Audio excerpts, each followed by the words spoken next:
तो आज की वीडियो में मैं डिस्कस करूँगा असम हिस्ट्री के ऊपर, ठीक है, जो आपका अपकमिंग ग्रेड 4 के एग्ज़ाम के लिए बहुत ही हेल्पफुल रहने वाला है, ठीक है। तो आज की वीडियो में मैं जो आपका असम हिस्ट्री का जो मोस्ट इम्पोर्टेंट जो क्वेश्चन है वही मैं इस वीडियो में डिस्कस करूँगा, ठीक है। तो वीडियो जो है ज़्यादा लंबा नहीं होगा, सिर्फ और सिर्फ डिटेल में डिस्कस नहीं करूँगा, सिर्फ और सिर्फ इंपॉर्टेंट क्वेश्चन ही डिस्कस करूँगा, ठीक है। जो मतलब आपका प्रीवियस ईयर में जो क्वेश्चन से मतलब जो क्वेश्चन पूछा गया था और आपका जो है जो आपका अपकमिंग एग्ज़ाम के लिए आपका मतलब इम्पोर्टेंट मतलब होगा, ठीक है। तो चलिए आज का वीडियो स्टार्ट करते हैं। तो वीडियो में जैसा कि मैं एसएमएस में डिस्कस करूँगा, ठीक है। तो आज का ये वीडियो का जो फर्स्ट क्वेश्चन है, तो फर्स्ट क्वेश्चन है যে কোনজন আহোম ৰজাক বামুণী কোঁৱৰ বা বামুণ ৰজা বুলি জনা যায়, ঠিক আছে। তো সেইটোৰ কাৰেক্ট আনসাৰটো হৈ যাব চুডাংফা, ঠিক আছে। সেইটো হৈছে আজিৰ ভিডিঅ'ৰ ফাৰ্ষ্ট কুৱেশ্যন, ঠিক আছে। ছেকেণ্ড কুৱেশ্যনটো হৈছে চিলাৰায়ৰ প্ৰকৃত নামটো কি, ঠিক আছে। তো সেইটোৰ কাৰেক্ট আনসাৰটো হৈ যাব শুক্লধ্বজ সিংহ, ঠিক আছে। তাৰপিছত থাৰ্ড কুৱেশ্যনটো হৈছে অসমৰ আটাইতকৈ পুৰণি ৰজাজনৰ নাম কি, তো সেইটো হৈ যাব আপোনাৰ মহিৰংগ দানৱ, ঠিক আছে। তাৰপিছত যিটো কুৱেশ্যন এইটো হ'ল বৰ্মন সাম্ৰাজ্যৰ প্ৰতিষ্ঠাপক কোন, সেইটো হৈ যাব আপোনাৰ পুষ্যবৰ্মন, ঠিক আছে। তাৰপিছত ফিফথ নম্বৰ কুৱেশ্যনটো হ'ল প্ৰহ্লাদ চৰিত কোনে লিখিছিল, এইটো হৈ যাব আপোনাৰ এইটোৰ কাৰেক্ট আনসাৰটো হৈ যাব হেম হৰহতী, ঠিক আছে। তাৰপিছত ছিক্স নম্বৰটো কুৱেশ্যনটো হ'ল অসমত পোনপ্ৰথমবাৰৰ কাৰণে কেতিয়া বেংগলী ভাষা কথা কোৱাৰ মাধ্যম হিচাপে প্ৰচলিত হৈছিল, এইটো কাৰেক্ট আনসাৰটো হৈ যাব 1837। তাৰপিছত 7 নম্বৰ কুৱেশ্যন হ'ল 1830 চনত পিয়লি ফুকনৰ লগত কাক ফাঁচি দিছিল, তো সেইটোৰ কাৰেক্ট আনসাৰটো হৈ যাব জিউৰাম ডালিয়া, ঠিক আছে। তাৰপিছত যিটো কুৱেশ্যন এইটো হ'ল অসমত প্ৰথম আৰু বাৰৰ কাৰণে কেতিয়া ইণ্ডিয়ান নেশ্যনেল কংগ্ৰেছ ছেশ্যন হৈছিল, তো সেইটো কাৰেক্ট আনসাৰটো হৈ যাব 1926 পাণ্ডুত হৈছিল, লোকেশ্যনটো পাণ্ডু হৈ যাব আৰু হৈ যাব যে এইটো শ্ৰীনিবাসে নেতৃত্ব দিছিল, ঠিক আছে। তাৰপিছত যিটো কুৱেশ্যন 9 নম্বৰ সেইটো হ'ল অসম এছ'চিয়েশ্যন মানে যিটো আছাম এছ'চিয়েশ্যন প্ৰতিষ্ঠাপক কোন, সেইটোৰ কাৰেক্ট আনসাৰটো হৈ যাব মাণিক চন্দ্ৰ বৰুৱা। 1903 আছাম এছ'চিয়েশ্যনৰ ফৰ্মেশ্যনটো হৈছিল, ঠিক আছে।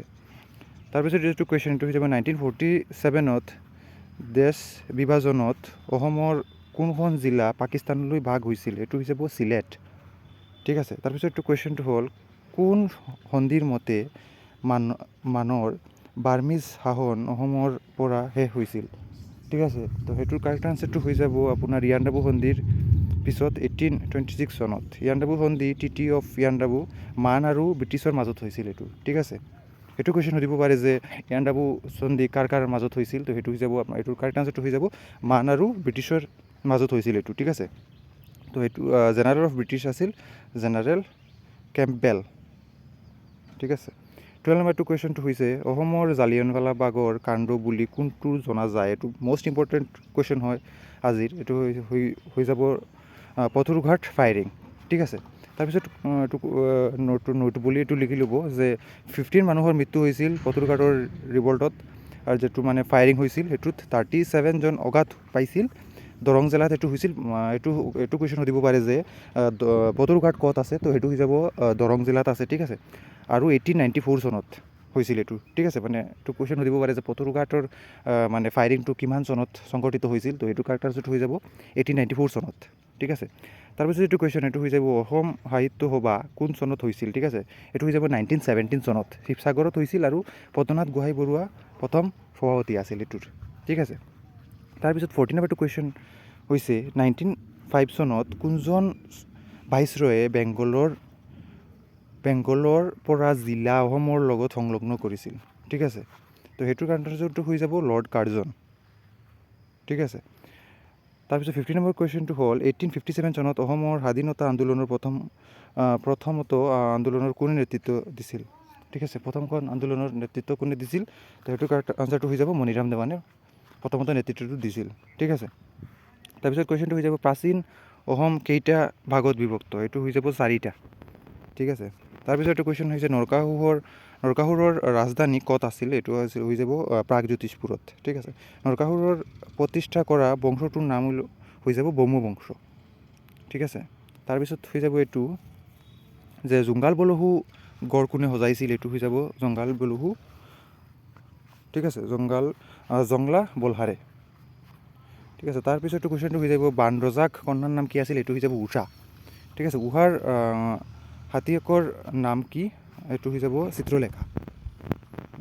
তাৰপিছত এইটো কুৱেশ্যন এইটো হৈ যাব হৰিহৰৰ যুদ্ধ কাৰ কাৰ মাজত হৈছিল, এইটো আৰু হৈ যাব শিৱ আৰু কৃষ্ণৰ মাজত।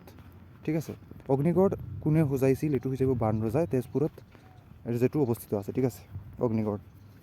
তাৰপিছত এইটো কুৱেশ্যন আছে যে পাল বংশৰ প্ৰতিষ্ঠাপক কোন, এইটো হৈ যাব ব্ৰহ্মপাল। শালস্তম্ভ বংশৰ শেষজন ৰজাৰ নাম কি আছিল, এইটো হৈ যাব ত্যাগ সিংহ। ঠিক আছে, বৰ্মন বংশৰ শ্ৰেষ্ঠ ৰজা কোন আছিল, এইটো হৈ যাব ভাস্কৰ বৰ্মন। তাৰপিছত এটা কুৱেশ্যন আছে হৰ্ষবৰ্ধন আৰু কুমাৰ ভাস্কৰ বৰ্মনৰ লগত সংযোজন স্থাপন কৰা কেইজনৰ ককাইজনৰ নাম কি আছিল, এইটো হৈ যাব হংসবেগ, কটকীজনৰ নাম। ঠিক আছে, তাৰপিছত যিটো কুৱেশ্যনটো হৈ যাব কোচ ৰাজ্য কোনে প্ৰতিষ্ঠা কৰিছিল, এইটো হৈ যাব বিশ্বসিংহ। ঠিক আছে, কলিকা পুৰাণ কোন শতিকাৰ ৰচনা কৰা হৈছিল, এইটো 10ম শতিকাত হৈ যাব। ঠিক আছে, তাৰপিছত 30 নম্বৰ কুৱেশ্যনটো হৈ যাব কোচ শব্দৰ উৎসটা কি, এইটো হৈ যাব কুৰাজ। ঠিক আছে, তো সেইটো আজিৰ ভিডিঅ'ত মই 30 কুৱেশ্যন ডিছকাছ কৰিলোঁ। তো এই ভিডিঅ'টো আপোনালোকে শ্বেয়াৰ কৰি দিব আৰু চেনেলটো ছাবস্ক্ৰাইব কৰি দিব আৰু ভিডিঅ'টো লাইক কৰি দিব। ঠিক আছে, কোনো ডাউট থাকিলে এইটো কমেণ্ট কৰি দিব।